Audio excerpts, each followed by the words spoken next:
Enfin, l'original est de retour pour une nouvelle vidéo. Oh, l'état des shows hebdomadaires dans le catch. Je pense que là, on a atteint un niveau où genre, il n'y a rien qui vaut la peine d'être regardé dans le catch de manière hebdomadaire. Que ce soit du côté de la TNA, où là, t'as littéralement Kazarian, qui est champion de la TNA. Kazarian, hein, qui était un mid-carder pendant genre la totalité de sa carrière à la TNA. Hein. Maintenant, il est champion du monde de la TNA. Il défend ce titre en pay-per-view face à Fandango. Et ça donne l'équivalent de regarder un show indie en fait pour un championnat qui pourrait être nommé The West Pro Wyoming Championship of Indie Federation ou un truc comme ça, bref. Il n'y a aucun star power, c'est littéralement juste des mid-card jobbers en fait. Genre, oh, Fandango a battu Chris Jericho, ouais. Tout comme Action Andretti a battu Chris Jericho. Et les deux, c'est des jobbers, donc qui en a à foutre. Je pense que c'est littéralement la fin pour la TNA avant qu'ils se fassent racheter par la WWE. Hein. Genre, de ce que j'ai entendu, ils ont eu un deal TV avec AMC. Genre, AMC qui connaît cette chaîne, quoi. Genre, même les Américains eux-mêmes connaissent pas. Genre, j'ai vu des commentaires de gens qui se disaient c'est un bon truc ou un mauvais truc. Genre, rien que cette réponse, ça te dit à quel point cette chaîne c'est inconnu au bataillon, en fait. Genre, à ce point-là, ils auraient pu juste re-signer un contrat avec Final Destination comme en 2014 et ça aurait été moins pire. Mais là, bon. Déjà, ils arrivent à peine à faire des shows TV chaque semaine parce que, genre, après Bone Phone Glory ou je sais même plus quel show, bref, il y avait même plus la moindre weekly pendant un mois entier, quoi. Ils sont même pas viables pour faire des shows TV chaque semaine, donc voilà, quoi. Mais du coup, il n'y a pas que TNA, il y a aussi AEW, bien sûr, et aussi la WWE, bref.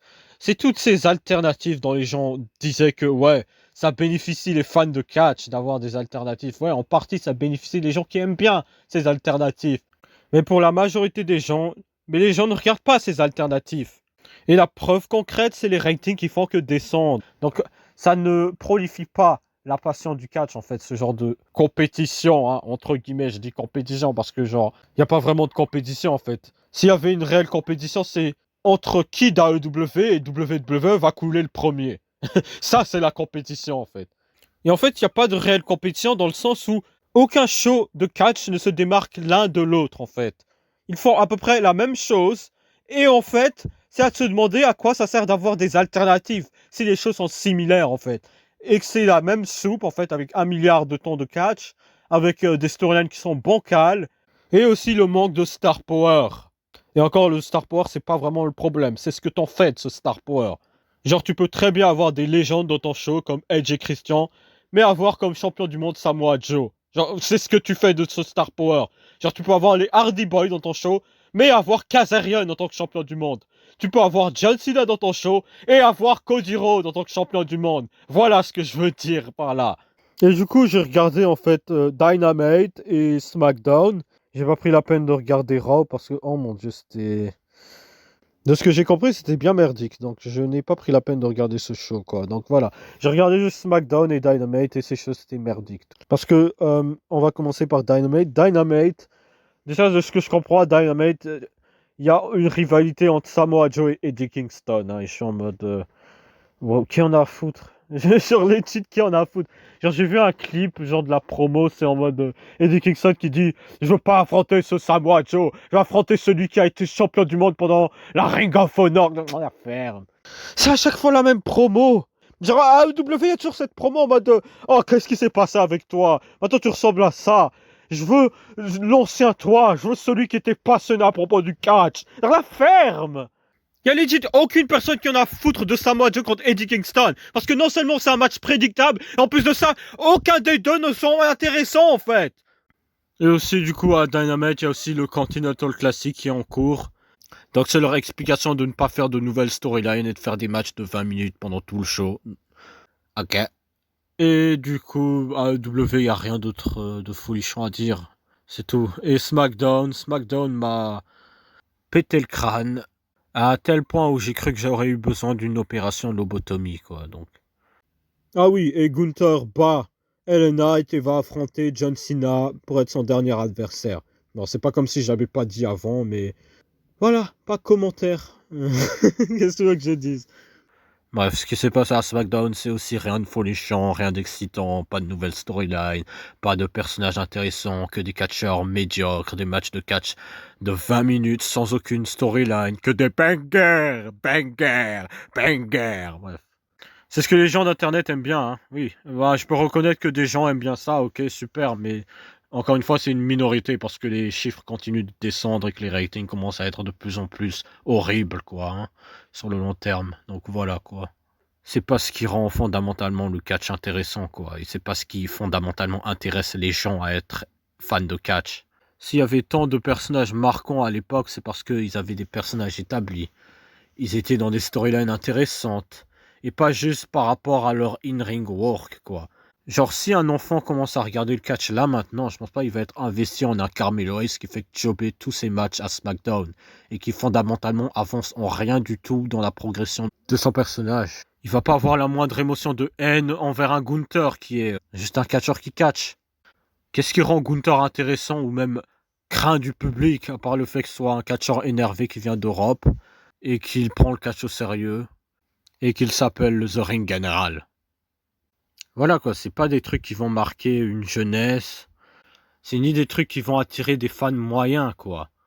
Tout ce que ça va faire, c'est juste intéresser les fans d'internet qui aiment bien regarder des matchs de Ring of Honor, qui sont passionnés du catch japonais. Encore une fois, il n'y a aucun problème avec ça, mais il faut comprendre que ça, c'est une minorité.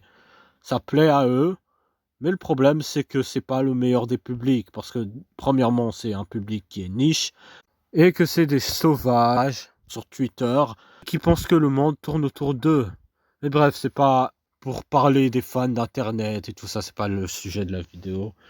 Le sujet de la vidéo, c'est par rapport au fait que le catch, les weekly shows, les shows hebdomadaires sont de la merde. Et que là, il y a une réelle alternative. Il y a vraiment quelque chose qui peut être intéressant, si ça tient sur le long terme. Et c'est JCW Lunacy, qui est booké par Vince Russo. Oh, le personnage controversé qui a coulé la WCW.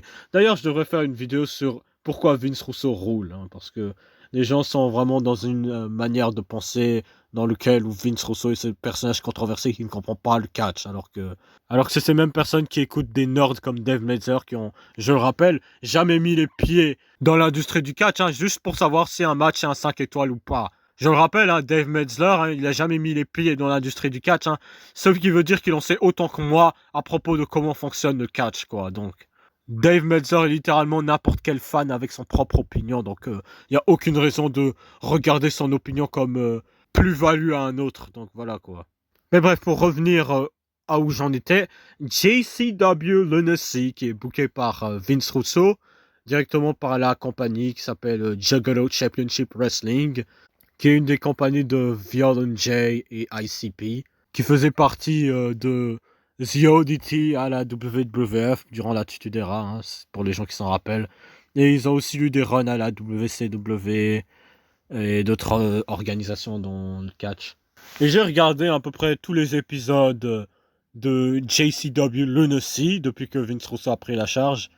Et ces épisodes sont vraiment intéressants par plein de choses qui sont comme un art qui a été oublié par tous les promoteurs de catch quand ils veulent faire des shows hebdomadaires en fait. Le fait qu'il y a une intrigue qui se développe du début jusqu'à la fin du show, le fait que tu as des personnages qui sont nuancés et qui du coup investissent le public. Le fait aussi que tu as des storylines, et pas qu'une seule, entre plein de gens dans la carte qui expliquent la raison pour laquelle ils se battent, ou la raison pour laquelle ils sont en équipe, ou la raison pour laquelle ils sont tout court dans le show.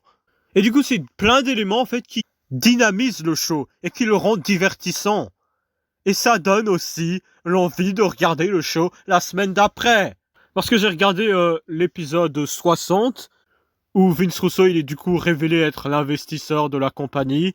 Et il y avait eu un cliffhanger autour de ça. Pas juste ah, quelqu'un masqué vient pour ruiner le main event des Wargames. On le saura dans peut-être 3 mois. Pas ce genre de cliffhanger, quoi. Hein. Le genre de cliffhanger qui a clairement une idée derrière et qui sera développé par rapport au fait que le cliffhanger soit révélé et pas par rapport au mystère du cliffhanger. Ça, c'est juste une manière de fonctionner avec un chien et un bâton avec une carotte attachée sur lui, quoi. La manière dont Triple H anticipe le fait que tu peux hyper un show et de le donner envie de le regarder la semaine d'après, quoi. Bref, je ne suis pas le booker. Et du coup, dans ce show de JCW Lunacy, il y a eu plein de trucs qui m'ont beaucoup hypé. Il y a d'abord l'opening où on commence pas avec un match de 20 minutes, sans aucune raison et sans aucune storyline.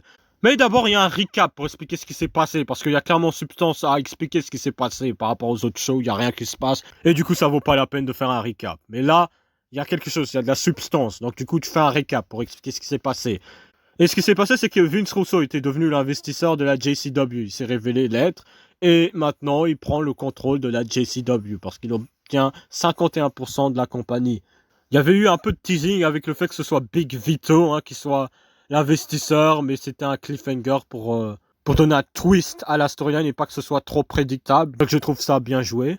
Donc Vince Russo il explique du coup ses motivations à passer JCW au niveau supérieur et que du coup ça va pas plaire aux Juggalo parce que c'est une fanbase niche. C'est assez ironique avec ce que j'ai expliqué plus tôt dans la vidéo, mais bref. Il y a aussi Big Vito que je trouve assez intéressant comme personnage, vu que sa dynamique, c'est un peu de jouer les tough guys, énervés, en gros mafia comme ça, genre même un peu Godfather. Donc ça donne une bonne dynamique avec le fait que il soit associé avec Vince Russo et que Vince Russo, voilà, il le calme un peu des fois. Genre, Vito, il se calme vraiment et commence à écouter au doigt et à l'œil Vince Russo. Donc c'est une dynamique qui est très intéressante, qui peut être encore développée de manière plus intéressante. Surtout que Vito, il a plein d'autres dynamiques avec plein d'autres personnes comme Cocaine, comme même Vampiro ou Jasmine Sinclair qui est la leaduse d'une stable où il y a deux monstres. Genre c'est Mr. Happy que j'aime bien et Congo. Il y a aussi sa dynamique avec Violent J, avec lequel les animosités vont monter du début jusqu'à la fin du show et qui va mener à une finalité, vous allez voir. Puis après, il y a un match entre James Storm et Kerry Morton, qui est directement un rematch de ce qui s'est passé la semaine passée, vu que Kerry Morton avait perdu face à Lance Storm la semaine passée. Et du coup, il y a un rematch que Kerry Morton a réclamé. Le personnage de Kerry Morton est ce genre de gars arrogant, cringe, qui pense que genre il est le meilleur catcheur de tous les temps, bref. Genre son thème d'entrée, il est genre généré par Suno. Genre, c'est sûr à 100% que c'est une musique générée par IA. Et pour certaines raisons, c'est quand même une musique plus agréable à écouter que toutes les musiques de merde qu'il y a à la WWE. Parce qu'au moins l'idée là, c'est que c'est comédique, quoi. Mais bref. Du coup, c'est un match qui se termine avec Kerry Morton qui utilise un gant de mineur et il frappe Lance Storm avec, ce qui était une manière assez créative de gagner le match. Et du coup, Kerry Morton, il obtient sa revanche face à James Storm. Et je pense que ça fonctionne assez bien, hein, le personnage de Kerry Morton, parce que, genre, je n'aime vraiment pas ce type, en fait. Genre, il a vraiment la parfaite tête à claque, qu'on a envie de voir se faire tabasser par le plus gros babyface, qui est encore en attente d'être établi. Bon, c'est sans doute Cocaine, donc j'ai envie de voir Cocaine tabasser Kerry Morton avec une batte. Ça serait bien à voir, ça. Et du coup, par la suite, ça met un segment où il y a Violent J qui commence à se chauffer avec Too Tough Tony. C'est le champion du monde de la JCW. Un petit point négatif que je pourrais dire à la JCW, c'est que c'est pas vraiment savoir qui est champion de la compagnie en fait. Qui est champion du monde, qui est champion mid-card, qui est champion par équipe. Bref, les champions ils sont pas vraiment établis. Genre, je sais que Too Tough Tony il est champion du monde, mais genre on dirait pas. On dirait juste pas. Genre, il est pas vraiment booké comme un champion du monde, quoi. Genre, le gars, il est en train de être en feud avec Will Mack contre les monstruosités de JC Sinclair. Mais genre, il est pas booké comme un champion du monde que genre des gens veulent affronter pour son titre, quoi. Donc, ça, c'est un bémol. Et du coup, en gros, dans ce segment, en fait, Violent J, il va affronter Vito dans le parking à la fin du show, quoi. Et tout off Tony le dit de se calmer, mais genre, ça va pas marcher vu que Violent J va quand même vouloir toujours affronter Vito à la fin du show dans le parking.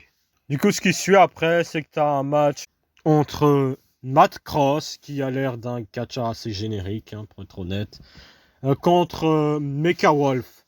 Et Mecha Wolf, il a un look assez original, genre, il a une présentation assez unique. Genre, il porte un masque de loup robotique et il a une peinture un peu style Sting, mais genre plus rapproché de Vampiro, je sais pas, je pourrais le dire de cette manière, mais Je trouve qu'il y a aussi un peu d'authenticité dans sa présentation. J'allais dire de son personnage, mais en vrai, il n'a pas vraiment de personnage pour l'instant, donc ça reste à voir. Et du coup, le match, il est assez décent.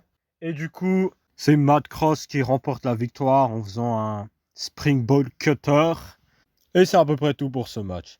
Puis après, par la suite, il y a un segment où Big Vito, il fait business, entre guillemets, avec Jasmine Sinclair. J'avais dit JC Sinclair, bref. Et d'un coup, ils se font interrompre par une bombe de redneck. Je sais pas si c'était des redneck ou des trailer park trash. Bon, ils ont l'air plus de trailer park trash. Mais bref, du coup, en fait, ils demandent à Big Vito s'il y a un service qu'ils peuvent le rendre. Et Big Vito les demande de tabasser Stephen Flo. Stephen Flo qui est le pote de Cocaine. Cocaine qui est le type qui a été suspendu de la GCW parce que il était politiquement pas correct. Hein, parce que le gars il était en train de utiliser de la coke dans les toilettes, bref. Mais voilà quoi. Et du coup il est suspendu, il a rien à faire dans l'établissement quoi. Et il veut se débarrasser de Stephen Flo aussi parce que il est pote avec Cocaine. Et que Stephen Flo est contre l'autorité. Donc voilà quoi. Et du coup, ce qui suit par après, c'est un match entre Shane Mercier, qui ressemble à une fusion de Buddy Murphy et Shane Moss, contre Ninja Mac, qui est un ninja, mais qui est gros, petit, mais qui fait des prises extrêmement athlétiques, quoi. Et genre, de ce que j'ai entendu, il y a même un moment où les commentateurs avaient dit que Ninja Mac savait faire 17 sauts en arrière d'affilée, quoi. Donc, ah ouais, quand même. Donc le match, il est assez bien. Il y a aussi un autre petit bémol, en fait, c'est que il y a très peu de catcheurs qui sont en shape, en fait, à la JCW. Mais ça, c'est encore des problèmes qui sont temporaires, hein, parce que j'imagine qu'ils font avec le roster qu'ils ont, quoi. Donc, et du coup, ce Shane Mercier, en fait, c'est un des seuls catcheurs qui est en shape. Donc voilà, quoi. Et du coup, le match, il était assez bien. Il était pas trop lent. Ce que je reproche de beaucoup de matchs dans les weekly de SmackDown, AEW, Raw, bref. Et du coup, ça s'est terminé avec Ninja Mac qui essaye de faire un saut comme ça, en moonsault par-dessus la troisième corde. Et vu que, genre, dans la manière dont l'arène est structurée, en fait, il y a une rampe comme ça en métal qui fait office de rampe. Et du coup, Shane Mercier, il a attrapé directement Ninja Mac et il l'a tombstone directement sur la rampe en métal, quoi. Après, il l'a remis dans le ring et il l'a pin 1, 2, 3. Donc, c'était un bon finish, hein, vu qu'il a utilisé l'arène à son avantage, ce qui est quelque chose qui est aussi un art assez oublié dans le catch. Par exemple, je regardais Backlash 2000 et genre il y avait un match hardcore où il y avait les Hardy Boys, Crash Holly et tout ça. Et genre ils étaient allés dans l'arène, ils ont grimpé sur la structure de l'arène de Backlash. Et Jeff Hardy il a fait un saut sur toutes les personnes qui étaient sur la rampe. Donc c'était utiliser l'arène à son avantage. C'est de cette manière dont je veux en venir. Puis après il y a des pubs, il y a des fausses pubs, il y a des pubs bizarres comme ça, bref. Et après il y a Mr. Happy qui commence à demander le caméraman de les suivre. Et genre, ils sont en train de tabasser Will Mack, quoi, aux toilettes. Ils sont en train de le tabasser en 2 contre 1. Puis après, par la suite, en fait, genre, les monstres de Jasmine Sinclair, ils vont tabasser aussi Too Tough Tony. Et en fait, j'ai trouvé ça assez intelligent parce que à chaque fois qu'on voit une équipe attaquer une autre équipe, mais ils les attaquent en 2 contre 2. Mais là, ça a été un peu plus mieux fait. Dans le sens où, genre, ils ont d'abord attaqué Wilmac en 1 contre 2. Puis après, ils ont attaqué Tout of Tony en 1 contre 2. Ce qui est une assez bonne manière de se débarrasser de 2 personnes, quoi. Mais bref, puis après, il y a les Trailer Park Trash qui viennent sur le ring. Et puis il y a Stephen Flo qui fait son entrée. Ce qui est assez marrant en fait, c'est que son thème d'entrée en fait c'est Even Flow de Pearl Jam. Et genre ça rime avec le fait que son nom soit Stephen Flow et le nom du son en fait c'est Even Flow. Donc voilà quoi. J'ai eu un peu la ref. Ce qui se passe du coup c'est que Stephen Flow il va contre les Trailer Park Trash en situation de 2 contre 1. Tu peux même dire 3 contre 1 mais bref. Et puis d'un coup d'un seul, il y a Cocaine qui fait son apparition dans la plus grosse pop de la soirée, hein, j'imagine. Et il commence à tabasser les rednecks, Trail Park Trash, whatever, avec sa batte en métal. Et après les avoir attaqués, il repart par le public parce qu'il n'est pas censé être là. Il a été suspendu ou viré, je sais plus, bref. Et après, ce qui suit, c'est qu'il y a un match féminin entre 2 meufs. J'ai pas trop fait attention pour être honnête. J'ai reconnu en fait que la meuf là en rouge, C'était la meuf qui s'était fait tailler par Vince Russo dans une vidéo qu'il a postée dans un short comme ça, bref. Et en fait, encore un des trucs que je peux critiquer sur JCW, c'est que des fois, ils mettent des posts, en fait, qui spoilent ce qui va arriver, en fait. Par exemple, ils ont mis un post avec Matt Cardona, ou Zack Ryder, bref, en tant que champion de JCW, mais en fait, c'est pas encore arrivé, en fait. C'est toujours tout Tough Tony qui est champion du monde. Donc, en fait, ça va arriver, mais genre, ça a été spoilé, quoi. Mais bref, c'est un peu bizarre. Mais bref, là encore, c'est un peu plus compréhensible, vu que ils font avec les moyens qu'ils ont, quoi. Genre, de ce que j'ai compris, pour la JCW, en fait, ils font plusieurs shows dans la semaine. Et genre, ces shows, ils les éditent avec des montages de vidéo package et tout ça. Pour quand même donner l'impression que c'est un show hebdomadaire, malgré le fait que certains shows se sont passés le lendemain ou 2 jours après, bref. C'est un peu la manière de fonctionner à l'époque, dans les années 80, dans l'ère du catch. Mais là, vu qu'on est dans l'ère moderne et qu'il y a les réseaux sociaux, ben, on peut se faire spoiler, donc c'est pas trop idéal. Mais j'imagine que c'est provisoire, parce que on espère pour eux qu'ils auront un deal TV. Comme ça, on évite des problèmes comme ça sur le long terme. Mais du coup, pour le match, en fait, c'est la meuf en rose qui gagne. Et genre, je pense, il y a une autre meuf que la meuf en rose a affronté pour le championnat féminin dans un autre épisode que j'avais regardé, qui a fait son retour parce qu'elle était en excursion au Japon. Ça s'appelle Big Hall ou un truc comme ça, bref. Et du coup, elle est venue pendant le match, mais la meuf en rose a quand même gagné et conservé son titre. Et du coup, Big Hall et la meuf en rouge ont attaqué la meuf en rose. Ok. Puis après, le dernier match, c'est un Four White Tag Team où il y a les monstruosités de Jasmine Sinclair. Ouais, je commence à les appeler comme ça parce que j'ai pas d'autre nom à les donner. Voilà.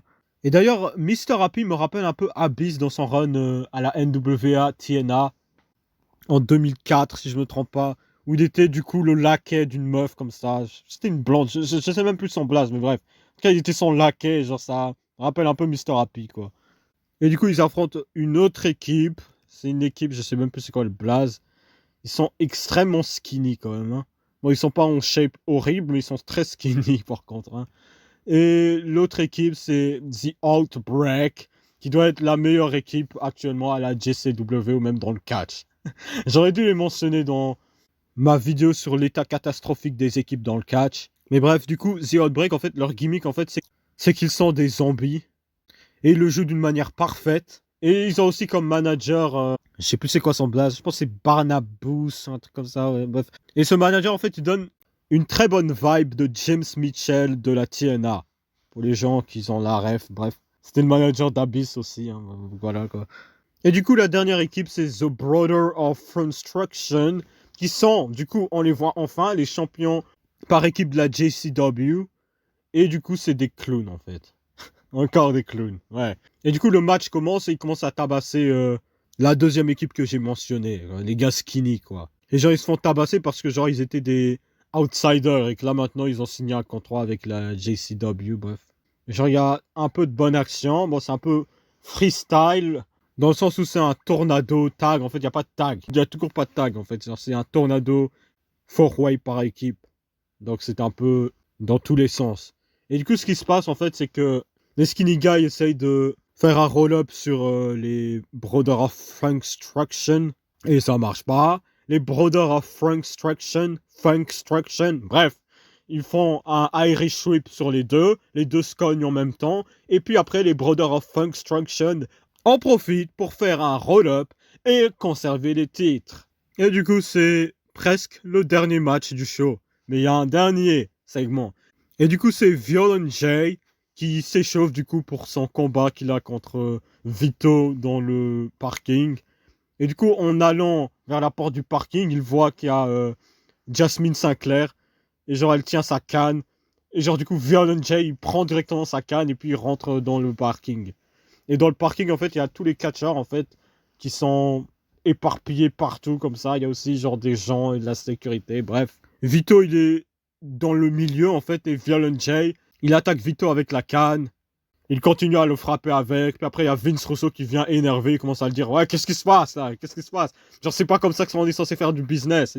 Et du coup, Vince Russo, vu qu'il a 51% de la compagnie, et qu'il est l'investisseur, mais il enlève tous les droits et tout le pouvoir que Violent J a sur la JCW.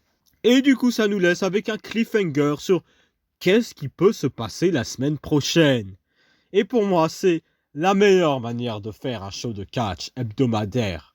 Et j'ai très bien aimé cet épisode. Il y a bien sûr des défauts, hein, c'est pas le show le plus parfait de tous les temps.